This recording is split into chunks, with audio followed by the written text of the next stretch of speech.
എല്ലാവർക്കും നമസ്കാരം. ഇന്നത്തെ ഏറ്റവും പുതിയ പ്രധാന കാർഷിക വിപണി വാർത്തകളിലേക്ക് എല്ലാ പ്രിയപ്പെട്ട പ്രേക്ഷകർക്കും ഹൃദ്യം നിറഞ്ഞ സ്വാഗതം. നമ്മുടെ പ്രധാനപ്പെട്ട വാർത്തകളിലേക്കും വിലവിവരങ്ങളിലേക്കും വിശദമായി കടക്കുന്നതിനു മുൻപ് നിങ്ങളുടെ നാട്ടിലെ മഴക്കാല വിശേഷങ്ങളും കാർഷിക അന്തരീക്ഷവും ഇപ്പോൾ എങ്ങനെയുണ്ടെന്ന് താഴെ കമന്റ് ചെയ്യുമല്ലോ.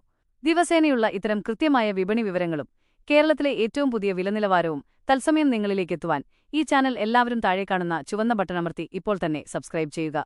ആദ്യമായി കേരളത്തിലെ സ്വർണ്ണവിപണിയിലെ വലിയ ചലനങ്ങളിലേക്ക് വളരെ വിശദമായി തന്നെ നോക്കാം. സംസ്ഥാനത്ത് ഇന്ന് സ്വർണ്ണവിലയിൽ നേരിയ രീതിയിലുള്ള ഒരു ഇടിവാണ് രേഖപ്പെടുത്തിയിരിക്കുന്നത്.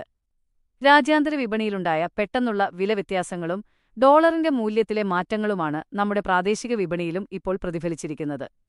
വിപണിയിലെ ഏറ്റവും പുതിയ കണക്കുകൾ പ്രകാരം ഇന്ന് 22 കാരറ്റ് സ്വർണം 1 ഗ്രാമിന് 14,558 രൂപ നിരക്കിലും 1 പവൻ അതായത് 8 ഗ്രാമിന് 1,16,467 രൂപ നിരക്കിലുമാണ് വ്യാപാരം പുരോഗമിക്കുന്നത്. കഴിഞ്ഞ ദിവസത്തെ വിപണി നിരക്കുമായി താരതമ്യം ചെയ്തു നോക്കുമ്പോൾ പവന് 240 രൂപയുടെ കുറവാണ് ഇന്ന് മാത്രം വിപണിയിലുണ്ടായിരിക്കുന്നത്. ആഗോളതലത്തിൽ അമേരിക്കൻ കേന്ദ്ര ബാങ്കായ ഫെഡറൽ റിസർവിന്റെ പലിശ നിരക്ക് സംബന്ധിച്ച പ്രഖ്യാപനങ്ങളും വിവിധ രാജ്യങ്ങളിലെ കേന്ദ്ര ബാങ്കുകൾ വൻതോതിൽ സ്വർണം വാങ്ങിക്കൂട്ടുന്നതുമാണ് വിപണിയിലെ ഈ വലിയ ചലനങ്ങൾക്ക് കാരണം. ലോകവിപണിയിലെ അസ്ഥിരതയും യുദ്ധസമാനമായ സാഹചര്യങ്ങളും നിലനിൽക്കുന്നതിനാൽ നിക്ഷേപകർ സുരക്ഷിത നിക്ഷേപമെന്ന നിലയിൽ സ്വർണത്തിലേക്ക് തിരിയുകയാണ്.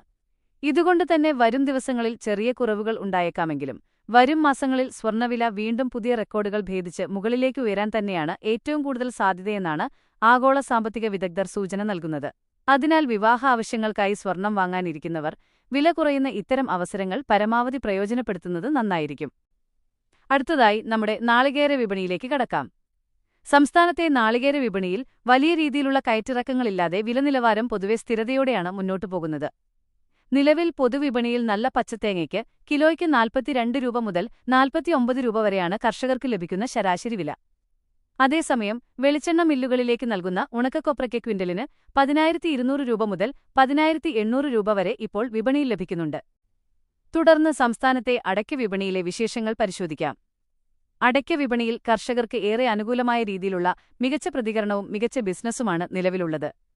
വിപണിയിലെ പുതിയ സ്റ്റോക്കുകൾക്ക് പുതിയ അടയ്ക്കയ്ക്ക് കിലോയ്ക്ക് 360 രൂപ മുതൽ 390 രൂപ വരെയും നല്ല രീതിയിൽ ഉണക്കി സൂക്ഷിച്ചിരിക്കുന്ന പഴയ സ്റ്റോക്ക് അടയ്ക്കയ്ക്ക് 410 രൂപ മുതൽ 440 രൂപ വരെയുമാണ് ഇന്നത്തെ മികച്ച വിപണി നിരക്ക്. വടക്കേന്ത്യൻ സംസ്ഥാനങ്ങളിൽ നിന്നും വലിയ രീതിയിലുള്ള ഡിമാൻഡ് ഉയർന്നതാണ് ഈ വിലക്കയറ്റത്തിന് പ്രധാന കാരണം.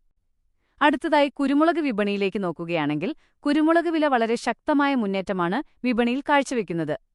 വിപണിയിൽ അൺഗാർബിൾഡ് അഥവാ സാധാരണ നാടൻ കുരുമുളകിന് കിലോയ്ക്ക് 640 രൂപ മുതൽ 685 രൂപ വരെയാണ് ഇന്നത്തെ നിരക്ക്. എന്നാൽ ഉയർന്ന ഗുണനിലവാരമുള്ളതും നല്ല രീതിയിൽ ഉണക്കി വൃത്തിയാക്കിയതുമായ ഗാർബിൾഡ് പ്രീമിയം ഇനങ്ങൾക്ക് കിലോയ്ക്ക് 750 രൂപ വരെ കർഷകർക്ക് വില ലഭിക്കുന്നുണ്ട്. രാജ്യാന്തര വിപണിയിൽ ഇന്ത്യൻ കുരുമുളകിന് പ്രിയമേറുന്നതും ആഭ്യന്തര വിപണിയിൽ സ്റ്റോക്ക് കുറയുന്നതും വില ഉയരുവാൻ കാരണമായിട്ടുണ്ട്. അവസാനമായി നമ്മുടെ റബ്ബർ വിപണിയിലെ ഏറ്റവും പുതിയ ആവേശകരവും വളരെ വ്യക്തവുമായ വിവരങ്ങളാണ് പങ്കുവയ്ക്കാനുള്ളത്. അന്താരാഷ്ട്ര വിപണിയിലെ റബ്ബറിന്റെ കടുത്ത ക്ഷാമവും ആഭ്യന്തര ടയർ നിർമ്മാതാക്കളുടെ ആവശ്യകതയും കേരളത്തിലെ റബ്ബർ വിലയെ റെക്കോർഡ് നിലവാരത്തിലേക്ക് ഉയർത്തിയിരിക്കുകയാണ്. വിപണിയിൽ ഏറ്റവും ഡിമാൻഡുള്ള RSS4 ഗ്രേഡ് റബ്ബറിന് കിലോയ്ക്ക് 182 രൂപ മുതൽ 188 രൂപ വരെയാണ് ഇന്നത്തെ ഉയർന്ന വില. ലോക്കൽ വ്യാപാരികൾ കർഷകരിൽ നിന്നും 180 രൂപ മുതൽ 184 രൂപ നിരക്കിലാണ് നിലവിൽ വ്യാപാരം നടത്തുന്നത്. ഇതോടൊപ്പം ഒട്ടുപാൽ അഥവാ സ്ക്രാപ്പ് റബ്ബർ വില കിലോയ്ക്ക് 105 രൂപ മുതൽ 112 രൂപ വരെ മാറ്റമില്ലാതെ തുടരുന്നു. കഴിഞ്ഞ ദിവസത്തെ അപേക്ഷിച്ചു നോക്കുമ്പോൾ കിലോയ്ക്ക് 2 രൂപയുടെ വർധനവാണ് വിപണിയിൽ പ്രകടമായിരിക്കുന്നത്. ആഗോളതലത്തിൽ റബ്ബർ ഉൽപ്പാദിപ്പിക്കുന്ന പ്രധാന രാജ്യങ്ങളായ തായ്ലൻഡ്, മലേഷ്യ എന്നിവിടങ്ങളിലുണ്ടായ മോശം കാലാവസ്ഥയും ഇലക്കൊഴിച്ചിൽ രോഗവും കാരണം അന്താരാഷ്ട്ര വിപണിയിൽ റബ്ബറിന് കടുത്ത ക്ഷാമമാണ് നേരിടുന്നത്. ഇതേസമയം ഇന്ത്യൻ വിപണിയിൽ ടയർ കമ്പനികൾക്ക് റബ്ബർ വൻതോതിൽ ആവശ്യമായി വരുന്നുമുണ്ട്. കൊച്ചി, കോട്ടയം വിപണികളിൽ റബ്ബറിന്റെ വരവ് വളരെ കുറവാണ്. ഉൽപ്പാദനത്തിലുണ്ടായ ആഗോളക്കുറവ് വിപണിയിൽ വലിയ ഡിമാൻഡ് നിലനിർത്താൻ സഹായിക്കുന്നുണ്ട്. രാജ്യാന്തര വിപണിയിൽ ഇപ്പോഴുള്ള ഈ റബ്ബർ ക്ഷാമം തുടരുകയാണെങ്കിൽ ആഭ്യന്തര കമ്പനികൾ വില വീണ്ടും ഉയർത്താൻ നിർബന്ധിതരാകും. വരും ആഴ്ചകളിൽ റബ്ബർ വില ഒട്ടും വൈകാതെ തന്നെ 190 രൂപയും കടന്ന് മുന്നോട്ട് കുതിക്കാനാണ് വലിയ സാധ്യത കൽപ്പിക്കപ്പെടുന്നത്. ഇത് കർഷകർക്ക് വലിയ സാമ്പത്തിക നേട്ടത്തിന് വഴിയൊരുക്കും.